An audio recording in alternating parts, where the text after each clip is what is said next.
Mau dihubung-hubungkan ke sana, saya kira sangat mungkin, ya, sangat mungkin. Kepastiannya kan yang tahu hanya Pak Surya Paloh dan Tuhan yang Maha Kuasa gitu. Tetapi kalau mau dihubung-hubungkan, ya tentu pertama memang ada kasus hukum yang begitu menukik gitu ya. Kemudian akan ada kasus hukum tambahan, tetapi geram, AHY gagal jadi cawapres, Demokrat lancarkan serangan ke Anies Baswedan, ditulis oleh Ferry Padri. Ya, saya nggak terlampau kaget, karena memang sejak awal AHY itu memang tidak diminati oleh Anies dan Partai Nasdem.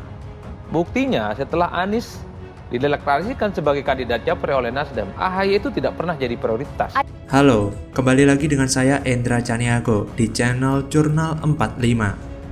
Partai Demokrat menyebut Anies Baswedan telah menyetujui kerjasama politik dengan PKB untuk mengusung duet Anies Ketum PKB, Muhaimin Iskandar atau Caimin. Demokrat menyebut pihaknya dipaksa menyetujui kerjasama tersebut. Demokrat juga telah mengkonfirmasi Anies Baswedan soal duet dengan Caimin. Dia membenarkannya sehingga Demokrat mengaku seperti dipaksa menerima duet Anies Caimin. Perih sekali nasib AHY saat ini, seakan tersayat-sayat karena sebelumnya kita ketahui perjuangan Partai Demokrat yang mengkampanyekan Anies Baswedan selama ini. Bayangkan saja dari 3 ketum parpol yang ada di koalisi perubahan, hanya AHY doang yang mau menjemput mantan Menteri Pendidikan tersebut. Surya Paloh dan Ahmad Syahiku lebih memilih untuk tidur daripada menjemput Anies. Lihat saja, ada banyak banget foto AHY bersama Anies. Mulai dari foto saat keduanya nonton konser Dewa 19 di JIS, foto bikin simbol Partai Demokrat, hingga foto AHY antar jemput Anies naik haji. Artinya apa? AHY lebih serius atau mau jadi cawapres dibandingkan yang lain. Tidak hanya itu, AHY juga pernah mengatakan Partai Demokrat akan memberikan dukungan penuh kepada Anies dalam memenangkan Pilpres 2024, serta Partai Demokrat siap dipimpin oleh Anies. Asik nih.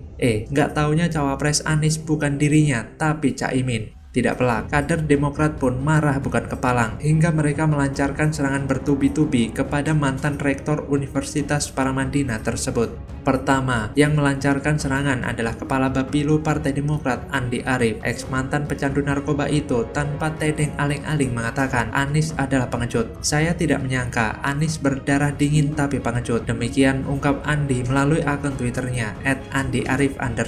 Hingga cuitan itu mendapatkan komentar yang beragam dari warganet. Turun gunung dan kerja kerasnya Pak SBY sungguh tidak dihargai oleh Anies. Sungguh suatu penghinaan yang kejam. Demikian ungkap pemilik akun Twitter @Bruno Newborn dengan nada serius. Semestinya kalian kader Partai Demokrat tahu dari awal kalau mulut Anies tidak bisa dipercaya. Lanjut pemilik akun Twitter @eb_ganso. Tidak hanya itu, Andi Arief juga menuding akan lebih dahsyat bohongnya kalau Anies terpilih jadi presiden. Cadas. Kader Demokrat yang melancarkan serangan kepada Anies berikutnya adalah Teguh Rifki Harsha. Sekjen Partai Demokrat itu mengungkapkan Anies lebih memilih Caimin sebagai cawapres daripada AHY, merupakan bentuk pengkhianatan terhadap semangat perubahan, piagam koalisi, dan apa yang telah dia sampaikan sendiri. Memang sebelumnya Anies pernah menuliskan surat untuk AHY, yang inti dari surat itu meminta secara resmi agar ketum Demokrat tersebut bersedia jadi cawapresnya. Nggak taunya, cawapres Anies adalah Caimin. Wajar bila kemudian ia dikatakan telah mengkhianati pernyataannya sendiri oleh Teguh Rifki. Kejadian ini persis lirik lagu Rhoma Irama yang berjudul Kegagalan Cinta. Kau yang mulai, kau yang mengakhiri, kau yang berjanji, kau yang mengingkari.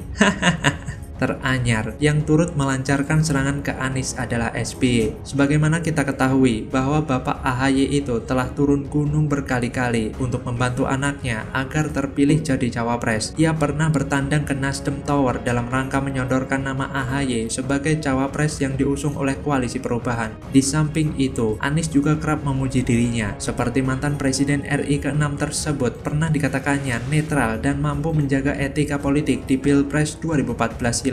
Tidak hanya itu sih, puja-puji Anies untuk SBY. Ia juga pernah mengatakan pembangunan infrastruktur jalan raya di masa SBY jauh lebih banyak dibandingkan Jokowi. Asik, padahal yang diusulkan mendapat gelar sebagai Bapak Infrastruktur itu adalah Presiden Jokowi, bukan SBY. Pengusulnya pun bukan kaleng-kaleng, mulai dari mantan Ketua PBNU, Said Akil Siraj, Partai Nasdem, hingga anggota DPRD Kota Tangerang Selatan, Ferdiansyah. Pak Jokowi memang terkenal dengan Bapak Infrastruktur, bahwa sangat masif sekali pembangunan infrastruktur di era beliau, bukan hanya fisik tapi juga digital. Demikian ujar Ferdiansyah yang juga kader PSI itu. Setelah memuja-muji SBY, Anies malah memilih Caimin sebagai cawapresnya, bukan putra sulung SBY tersebut. Tak pelak, SBY pun marah betul, sampai-sampai ia mengatakan Anies orang yang tidak jujur, tidak amanah, serta tidak komitmen. Sekarang saja Anies tidak sidik, jujur dan amanah. Bagaimana nanti kalau jadi pemimpin dengan kekuasaan yang besar? Demikian ujar mantan presiden yang sering curhat di medsos itu. Terakhir, ia memutuskan Demokrat mencabut dukungan kepada Anies sebagai capres 2024. Ngeri kalau Pak SBY sudah marah. Ketua DPD Demokrat Sumut, M. Lokot Nasution, yang lebih keras lagi, ia mengatakan darah Anies halal untuk ditumpahkan karena telah mengkhianati Partai Demokrat. Wow, sangar nih. Lucunya, Anies hanya diam saja alias mingkem sekarang, gak berani memberi tanggapan soal kemarahan Partai Demokrat itu, dan gak berani pula minta maaf sama SBY serta AHY. Lantas bagaimana kalau menurut Anda? Kenapa saya masuk PDI Perjuangan? Karena PDI Perjuangan terbukti banyak berjuang. Kalau saya, teman-teman sudah tahu, saya orang yang tidak pernah tangguh. Berjuang itu tidak senang-senang. Dan saya kira saya yang PDI Perjuangan, saya tidak akan pernah senang-senang. Saya akan berjuang terus. Tentunya apa yang kita ingin capai kalau tidak senang-senang harus menang Pilpres, menang Pileg, dan menang Pileg. Karma usung Anies antitesa Jokowi lawan Surya Paloh, elit Nasdem Makassar, Dani Pomanto, tinggalkan Nasdem dan pilih merapat ke PDIP, dukung Ganjar Pranowo. Ditulis oleh tim redaksi jurnal dari berbagai sumber. Mereka menolak Nasdem mengusung Anies Baswedan karena Anies kental sekali dengan cap politik identitas yang dulu digunakannya waktu Pilgub DKI tahun 2017. Halo, kembali berjumpa dengan Helmi Thohir di channel Jurnal 45. Kabar terbaru dari kader Nasdem yang mundur teratur lagi pasca pencapresan Anies Baswedan. Wali Kota Makassar, Dani Pomanto, diketahui yang bersangkutan ternyata telah berlabuh ke kapal besar PDIP. Dani beralasan mundur dari Nasdem karena faktor keluarga. Namun diduga alasan sebenarnya karena tidak setuju Nasdem mendukung Anies di Pilpres 2024. Dani Pomanto menginginkan Ganjar sebagai Capres 2024. Secara politik, Dani Pomanto sangat kuat di Kota Makassar. Dia memiliki basis massa yang sangat kuat. Bahkan berkat komandonya, Kota Kosong bisa mengalahkan pasangan calon wali kota dan wakil wali kota Munafri Arifuddin dan Andi Rahmatika yang didukung hampir seluruh partai di Pilwali Makassar 2018. Dalam pidatonya di hadapan kader PDIP, Sesulso, Dani Pomanto mengungkapkan alasannya berlabuh ke partai pimpinan Megawati itu. Menurutnya, PDIP adalah partai yang baik. Wali Kota Makassar 2 periode ini pun berkomitmen akan berkontribusi dalam memenangkan PDIP di Makassar. Dani mengatakan siap berjuang memenangkan Ganjar Pranowo sebagai Presiden 2024. Dia akan berjuang penuh, tak setengah-setengah dalam mendukung Ganjar dengan target menang Pilpres dan Pileg. Menurut Wali Kota Makassar 2 periode ini, PDIP adalah partai yang paling ideal dan cocok dijadikan kendaraan politik. Dan Ganjar adalah capres yang pantas memenangi kontestasi Pilpres 2024 nanti. Hal tersebut seperti mengisyaratkan jika Dani benar-benar ogah mengusung Anies Baswedan. Seperti yang seniornya bilang, Julvan Linden, bahwa Anies ini merupakan antitesis Jokowi. Jadi ngapain mengusung orang yang berkoar-koar melakukan perubahan sedangkan kan bobroknya dalam memimpin tercacar di mana-mana? Beginilah kalau ngawur membeli capres, tidak melihat kualitas dan kinerjanya tapi hanya melihat popularitasnya saja. Jadinya banyak kader yang hengkang memilih merapat ke partai lain. Bahkan PDIP yang saat ini sebagai seteru Partai Nasdem ingin menampung para kader berkualitas dari Partai Nasdem. Memang pada waktu awal-awal mendeklarasikan Anies sebagai capres, Nasdem terlihat sangat pongah. Waktu itu memang belum terasa bahwa pemilihan cawapres buat Anies bakal jadi masalah yang besar dan berlarut-larut, bahkan sampai sekarang.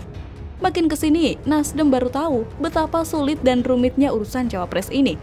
Elektabilitas Anies juga makin merosot, angka Nasdem juga jeblok, makin sering berantem sama Demokrat soal cawapres. Belum lagi dampak kasus korupsi yang menjerat Sekjen Nasdem yang juga mantan Menkominfo, Johnny G. Plate. Citra Nasdem menurun drastis di depan publik. Nah, nasib apesnya Nasdem gak berhenti sampai di sana. Kini banyak kadernya yang hengkang dan memilih partai lain yang sampai saat ini hanya Perindro dan PDIP yang bersedia menampung para kader tersebut. Secara kualitas, kedua partai itu angka elektabilitasnya bagus, terutama PDIP yang paling tinggi di berbagai survei yang juga saat ini sebagai partai penguasa. Itu merupakan keunggulan yang bisa dimanfaatkan bersama dan bakal memberikan keuntungan ke semua pihak yang bekerja sama. Apalagi ketika Presiden Jokowi juga tampil di sana, semua dapat keuntungan. Efeknya sangat positif buat Ganjar sebagai capres, serta buat partai PDIP dan partai-partai lain sebagai pengusung capres. Melihat hal ini, tentu Nasdem dan Surya Paloh akan tertampar dan jatuh tersungkur. PDIP akan jadi tempat berlabuh para kader Nasdem yang hengkang karena persoalan capres dan Nasdem usung dan mahar politik. Ini sih sama saja dengan menyebut kalau Nasdem itu partai yang munafik soal mahar politik, sementara PDIP adalah partai yang bisa dipercaya. Waduh, apes dong buat Nasdem. Sudah kena kasus korupsi, kena kasus mahar politik, kadernya banyak yang hengkang dan merapat ke partai lain. Sok bawa visi perubahan, sok mengkampanyekan Anies sebagai capres yang the best, hasilnya malah jeblok. Elektabilitas makin terengus, masa depan makin suram. Belum lagi situasinya sekarang ketika Partai Demokrat malah makin mendekat ke PDIP. Waduh, alamat makin hancur ya. Jadi bagaimana menurut Anda?